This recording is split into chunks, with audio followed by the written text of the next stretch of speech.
Hi guys, welcome back. Today we're going to be doing my September and October books, which I'm really excited about. There are far fewer books this time round, so we can talk about them in a little bit more depth, and this video won't be quite such a big mammoth one. So as you can see, my pile this time round is a lot smaller. I actually read a lot less than I wanted to the past couple of months, but there's been lots going on. Also, once this video is live, I'm going to put a few book reviews live on my blog, which are going to be on these books. Not all of them, because some of them I was finishing off from before I finished my masters. I wasn't really in the frame of mind to be collecting information during my masters to write good reviews for those books. But for the more interesting reviews, I am going to be writing them up. I imagine I'm probably not going to be saying anything too much different than I will in this video, but they are slowly getting longer and longer every time I write them, so they're a good way for me to exercise my brain since I finished studying. And yeah, so if you're interested, my blog link is always in the down bar and you can go and check out the book section there. I also do things called shelf tours on there. So I just take a picture of one of my shelves in my bedroom and I just go through all the books. So that covers a lot of books that I read before I started talking about them on YouTube. Blog admin aside, next month's book club. So we're going to try and do these monthly now that I am free. Anyway, I have picked The Colour Purple by Alice Walker because I've wanted to read it for ages. As you guys know, I picked this copy up fairly recently. Yeah, I've been wanting to read it for ages. It's kind of canonical. I think lots of you will be able to get your hands on it and lots of you will have read it before, so I thought it might be quite a nice choice for the book club.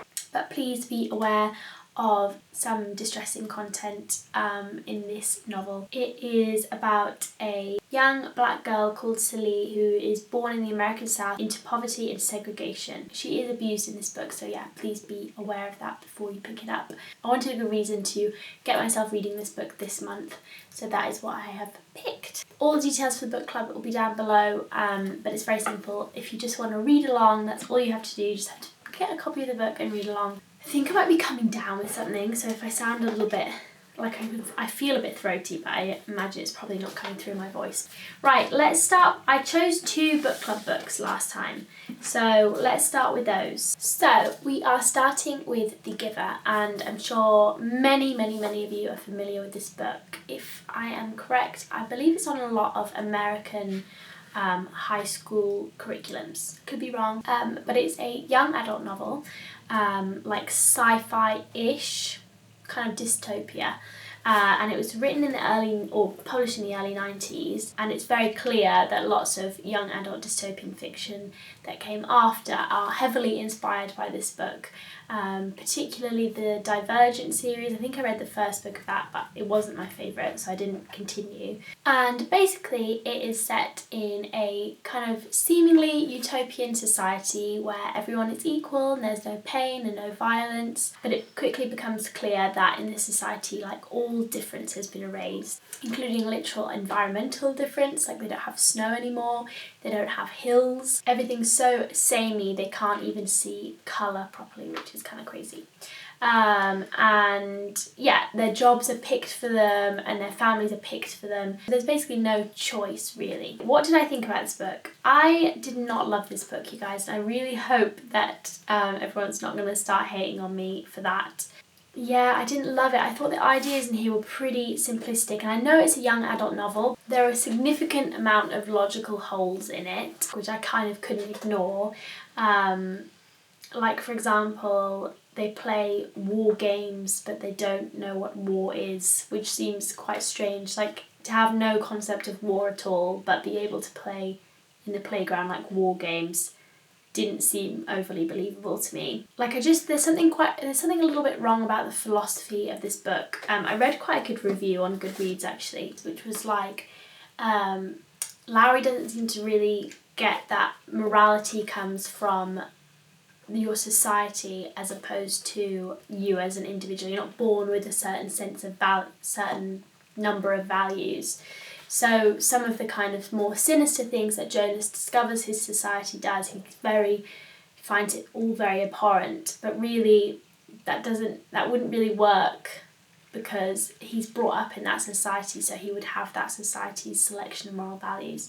But I guess that really depends on your own personal philosophy. Yeah, there was just something wrong to me about the values that this book was kind of explaining, even though on the surface they all seem very obvious, like obviously we should all have choices and all of that kind of stuff, but if you dig a little deeper, they kind of seemed a little bit hollow. So yeah, even though it is a young adult novel, and I know that it's kind of therefore not going to be quite as complex as some of the things that I read, I don't know, I think they can still be really complex and interesting, and I found that this one wasn't really. One thing I kind of found interesting about it was the role of violence and pain, and how kind of they become an integral part of any human society, how kind of integral they are to power dynamics and the functioning of most human societies. So yeah, I found that quite an interesting part of the novel. So next up we have Normal People by Sally Rooney, which was my kind of Man Booker pick. I think this made it to the shortlist, but obviously Milkman won, which I'm reading now. So that'll be in next month's video. I kind of didn't really expect it to be a romance, and it's about two teenagers at school in the west of Ireland who kind of come from completely different parts of the school social structure. So Connell is kind of super popular, and Marianne basically has no friends. She's very clever. Both are very clever. They end up having a conversation in Marianne's kitchen one day which kind of changes everything, and they end up unable to get away from each other. It's kind of a classic romance story, and they kind of go back and forth over a number of years, and the book follows them over that period of that kind of young adult period of their lives. I am really still undecided about this book. I read it in one day. I did enjoy it. It kept me interested, and I don't read a lot of romance or even books with like a romantic subplot in them. At least I don't feel like I do. It never pops out to me as the most important part of the novel. So obviously this whole novel being about a romantic relationship / friendship at times as well was quite an interesting thing for me. I can see why lots of people really, really like this book, because it's obviously called Normal People and it's written in such a way as to be very relatable. Like you get the kind of minutiae of someone's feelings about how, like a stupid thing that they said, or having a crush on someone. Like you get all of the kind of layout of everything you would feel, and Sally Rooney's really good, I think, at capturing that. I haven't read Conversations with Friends, by the way, which is her debut novel, which was also very well received. And I think that lots of you guys had the same kind of feeling as me. Like it's so relatable. You get very caught up in the relationship between the two of them. You really feel everything that they feel. And like I said, Rooney really has a gift for that kind of writing. And I really enjoyed reading emails from you guys saying that you had really loved the book and felt close to those characters.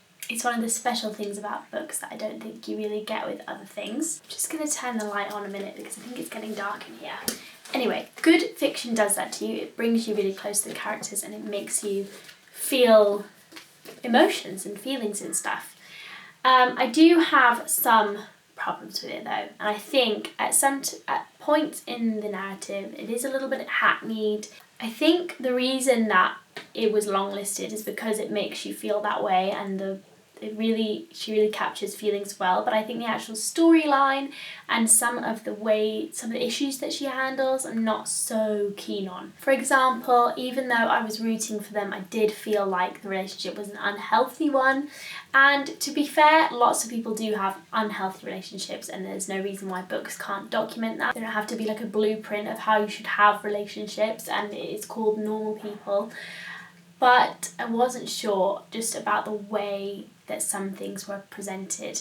Like some of the issues of class were a little bit underdeveloped, I thought. There's a class divide between the two of them. I thought that it had interesting things to say about power and sex and love and the ways that those three things are intertwined. Ultimately, I found that I felt I had read similar things before. I didn't know whether it was portraying problematic things about relationships being positive/romantic things. And I'm still not sure, like it might not be, maybe I'd have to reread it. That is Normal People. I hope that made even a tiny bit of sense, because it didn't make a lot of sense to me because I'm still undecided.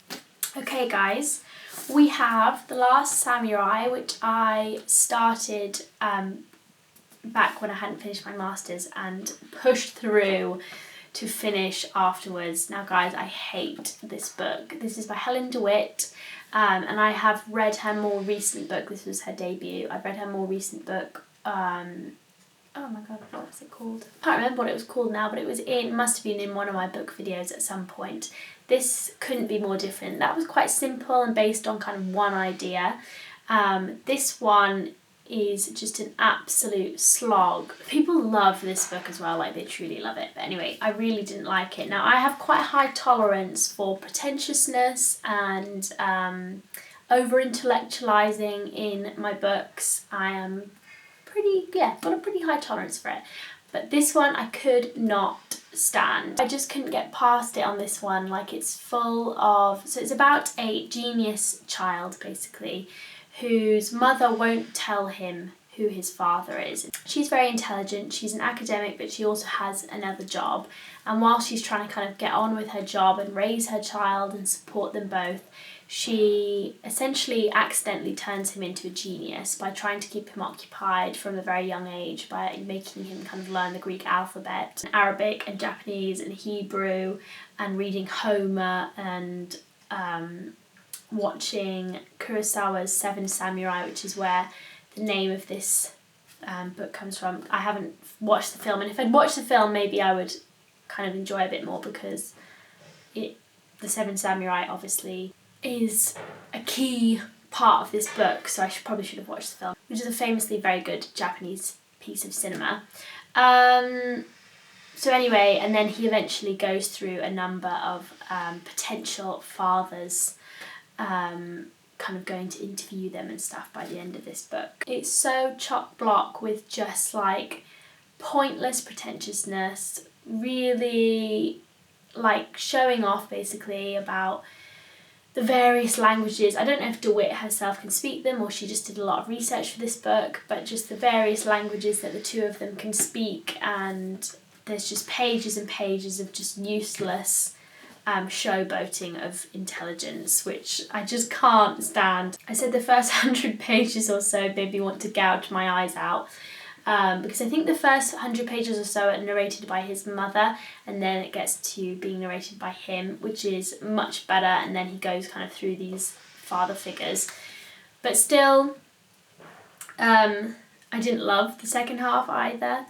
There are some little good bits of narration and storytelling in here, like some really astute storytelling, especially in the kind of biographies of the fathers, but apart from that, it's just so annoying. I said I don't understand half the references properly, but it might be more valuable to someone who's interested in classics or doing classics, or who likes Kurosawa's Seven Samurai. Yeah, it's kind of to do with the uselessness of being a genius in real normal life, but it kind of bored me to tears in the process of trying to tell me that. I don't know why I finished this book. I should have just given up because it really did drive me that crazy. So yeah, that's how I felt about Last Samurai. Sorry you guys. Have any of you read it and what did you think? Because I did not like this book. Next we have Snap, which is the crime novel that was longlisted for the Man Booker, which I found really, really disappointing. The first chapter of this was incredible, so suspenseful. It's about a kid who is left in the car with his two younger sisters whilst on a hot sunny day on like a hard shoulder of a motorway, whilst his mother goes to call breakdown services because they're broken down, and she never comes back. And the first chapter is just really very, very good. It could work as a kind of very short thriller short story. But after that, like, it focused on a subplot far too much of like a series of burglaries. The killer was revealed too early and there weren't really enough twists, or it was kind of obvious. The police officers were very cliched and parts of it quite sexist, even though it's written by a woman. Yeah, it was very uneven and I wasn't massively impressed with this, so I'm afraid this one is a no from me. So on my Kindle, I also read Unburied, which has been like a big bestseller and everything, and I really enjoyed it. It's about a kid who doesn't have a very close relationship with his mother because she is addicted to drugs, and his father's in prison. He has a very close relationship with his mother's parents, his grandparents, and it kind of follows 2 or 3 days in his life when he goes with his mother to pick up his dad from prison and come back again. It reminded me a lot of Toni Morrison's writing, not quite as good, but it's, yeah, got that kind of feel. It has some ghosts and stuff in it, some kind of slightly supernatural elements. I saw on Goodreads some people did not enjoy that element. I personally liked it. It's not something that I am unfamiliar with, and I felt that it really added to the feel. It's very atmospheric, and Jesmyn Ward does a great job of creating atmosphere and making you feel the tension of the main character and the tension of the situation. Yeah, I read quite a lot of this during my masters, so I haven't got a great memory of it, but yeah, I remember enjoying it. I thought it was deserving of the praise that it's been getting. Yeah, but it is very intense, and that's something to be aware of. It's quite explicit about violence and stuff. So yeah, if you're looking for a good piece of maybe slightly more readable contemporary writing similar to Toni Morrison or something like that, then this would be a really good place to start. Finally, we have The Overstory by Richard Powers. As you can see, I used sticky notes on this. I was trying to figure out the best way for me to annotate. So I tried these sticky notes, and I tried like having actual sticky notes like there in the book, to just keep up on plot points and bits and bobs, but I just didn't like it. I don't like the way it looks, and I didn't feel like I was going to remember things that well, and I didn't want to write in my books because I've come to the conclusion that, you know, if I give my books to other people or to my kids one day or something, I don't want them to be distracted by my notes. Like, sometimes I write stupid notes, and I'd rather people have the ability to just read without being distracted by my thoughts in my books. Besides, I definitely didn't want to physically write in my books, and I also think these things can be distracting as well, like they would have to go through and take them all out. So halfway through, you can see I switched. I was writing notes on my phone, but I don't much like picking up my phone whilst I'm reading, so then I switched to writing in a notebook again. So I'm going old school. I'm just writing out quotes and little things in a notebook. If I'm away from the notebook or away, like kind of travelling or something, then I'm writing them in my phone. But yes, that's been my final conclusions on annotation. I wanted to annotate, but then I was just like, nah, it's too distracting and I can't write it in as much detail as I want and all that kind of stuff. That's my annotation rant over. So this novel is one about trees. It follows 9 people, so there's 4 parts to it. The first part reads like kind of a book of short stories, follows 9 people and their relationship to trees, or maybe particularly one tree, or yeah, so there's like a scientist who discovers that trees are talking to one another, doing really, really complex things that people would never have thought non-human life, particularly plant life, could ever do. There's a Vietnam War veteran who was saved by a banyan tree. So there's a range of people across America. It is kind of about America and American trees particularly. And it follows their story. So the first part is really engaging, written in a really lovely style. And then the novel slows down significantly from then on, as it kind of brings the 9 characters together, begins to kind of intertwine their stories. The kind of eco message of the book begins to be pushed a little bit harder. There's some stuff obviously about eco-terrorism, particularly during its kind of heyday in the 80s and 90s, I think. There's some stuff about computer programming, because this guy's kind of trying to recreate the Earth through coding. So there's lots going on, and it definitely does slow down and become slightly less engaging in that second part. But I think that's where the message of this book really becomes clearest, and I think it's really important. I think it's a very important novel. It's talking about the importance of trees. If you've never read anything about kind of non-human life like this, I think you'd find it really interesting. I think it's quite an accessible way in, even though it is a long novel. I found all the sciencey stuff about trees really interesting, as well as the kind of more personal stuff. I think it's quite ambitious to do that. One thing I didn't love about it was that everyone seemed to have their own tragedy, and that the way Powers made you care about the trees was to kind of make you feel for the characters. And I am always a little bit suspicious when authors are kind of trying to make you feel for characters by making bad stuff happen to them. That bit I didn't like so much. Like, it could kind of edge into the corny side sometimes. It just felt like he was pushing a little bit too hard on that. But that is kind of a minor niggle, because I really loved this book and now I'm obsessed with trees. There's some gorgeous quotes in this book. I wish I'd written them all down in my notebook, but obviously I didn't, because I wasn't writing for most of this. Yeah, just explaining basically how important trees are to us, to everything around us. It's one of those books that you're not going to enjoy every second of reading it, but it's an important read and a really good read, and I'd be interested to try some of Powers' other work. I looked him up the other day, and he kind of has been towing the line between science and literature for a long time, so that's kind of the stuff that I'm really liking at the moment as well. So I think this came at the perfect time for me. I am obviously very interested in non-human life in literature at the moment, so I don't know whether everyone is going to enjoy it as much as I did, but I really, really liked it. So I would recommend this one. This probably would be the one I would recommend, yes, the most. Thank you guys for watching today. Thank you for your emails and everything. I am reading them all. Yes, I hope you guys enjoy The Colour Purple if you do read that with me, and I will see you very soon. Bye!